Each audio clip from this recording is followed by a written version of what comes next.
En las afueras de un pequeño pueblo enclavado entre montañas, rodeado de espesos bosques y caminos polvorientos, se encontraba una mansión que nadie se atrevía a visitar. Durante generaciones había estado vacía, pero la leyenda de la casa nunca desapareció. Los habitantes del pueblo hablaban en voz baja de su historia oscura, de los extraños sucesos que se habían llevado a cabo en su interior. Había quienes decían que la mansión estaba maldita, que las almas de los antiguos moradores nunca habían encontrado paz. Pero como siempre ocurre con las leyendas, muchos pensaban que era solo una exageración. Sin embargo, todo cambió cuando tres jóvenes, atraídos por la curiosidad y el deseo de descubrir la verdad, decidieron adentrarse en la mansión, ignorando las advertencias de los aldeanos. Era una noche fría de otoño, la luna brillaba débilmente entre las nubes, y la casa se alzaba solitaria en la oscuridad,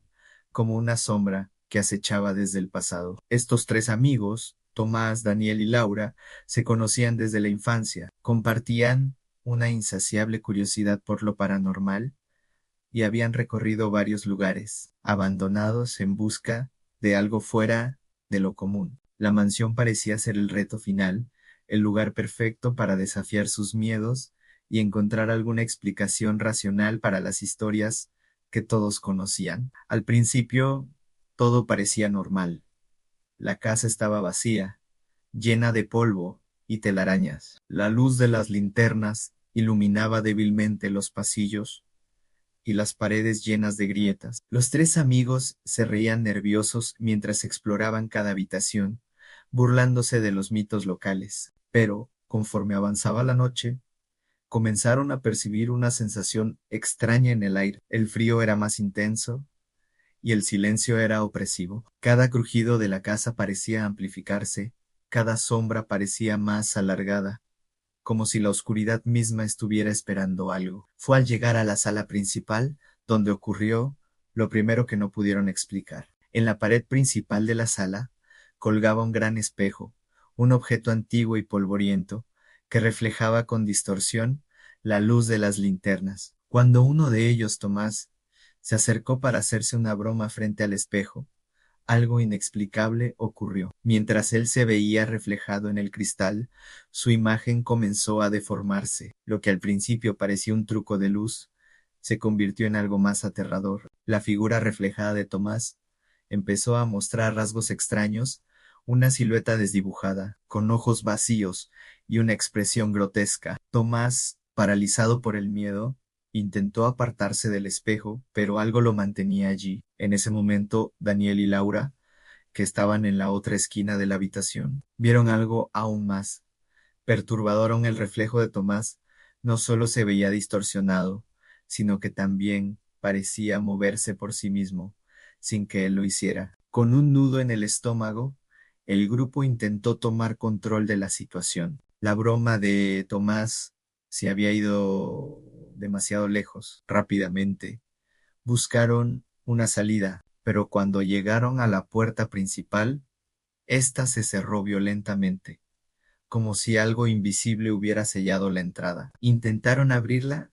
pero no hubo forma de moverla. Desesperados, comenzaron a golpear las ventanas, pero éstas también estaban selladas. La mansión, que antes parecía un refugio lleno de historia, ahora parecía una prisión. Los murmullos comenzaron a llenar el aire. Poco a poco, se dieron cuenta de que no estaban solos. En la cámara de seguridad que habían instalado, observaron una figura oscura que se deslizaba por el pasillo sin hacer ruido. En un principio pensaron que podía ser algún error técnico, pero los murmullos que ahora se oían claramente a través de las grabaciones no dejaban lugar a dudas. La figura oscura no era una ilusión. Al revisar las grabaciones, el audio captó palabras ininteligibles, como si algo o alguien estuviera comunicándose con ellos desde otra dimensión. El miedo se apoderó de ellos. No era solo una presencia fantasmal, era algo más antiguo, más siniestro. Al intentar escapar por el sótano, uno de los amigos, Daniel, tropezó con un objeto cubierto de polvo. Al levantarlo, descubrió que era un antiguo libro de rituales. El libro estaba escrito en una lengua que no reconocieron, pero las imágenes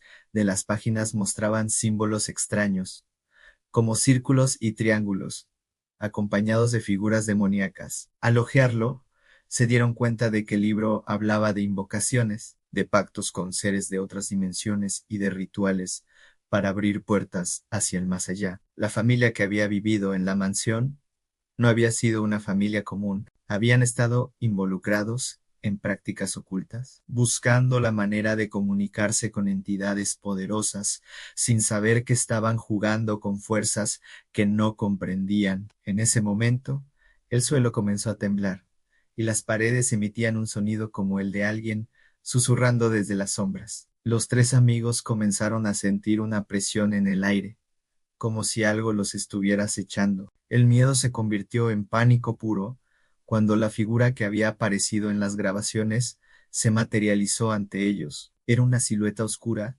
alta y delgada, con una capa negra que se arrastraba por el suelo. Sus ojos eran dos pozos vacíos de oscuridad. Sin decir palabra alguna, la figura levantó su mano, y un viento gélido comenzó a soplar con fuerza, empujándolos hacia el centro de la sala. En ese instante, la cámara de seguridad captó una escena aterradora a la figura, desvaneciéndose en el aire, pero dejando una sensación de terror palpable en el ambiente. El miedo los había paralizado. Sin pensar, salieron corriendo hacia el único camino que quedaba en una pequeña ventana en el segundo piso. Saltaron al vacío y, por suerte, cayeron en un arbusto que les amortiguó la caída. La mansión quedó atrás, pero la pesadilla no terminó allí. Años después, cada uno de los amigos experimentó situaciones extrañas en sus vidas. Tomás comenzó a sufrir pesadillas recurrentes,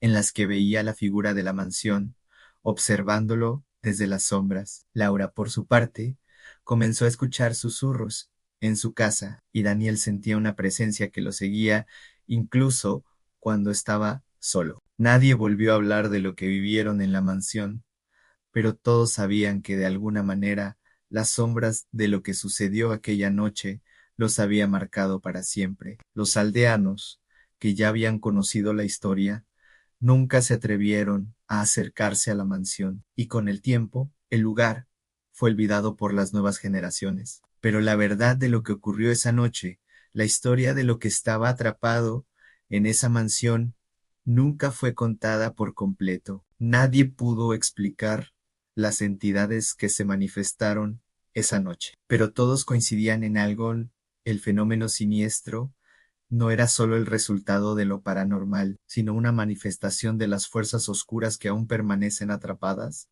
esperando a ser liberadas de nuevo. Y la mansión, aunque vacía, sigue de pie en los días más oscuros, cuando el viento sopla fuerte y las sombras se alargan. Algunos aseguran que aún se puede ver una figura delgada y sombría asomándose por la ventana, observando a aquellos que se atreven a pasar cerca de su morada maldita.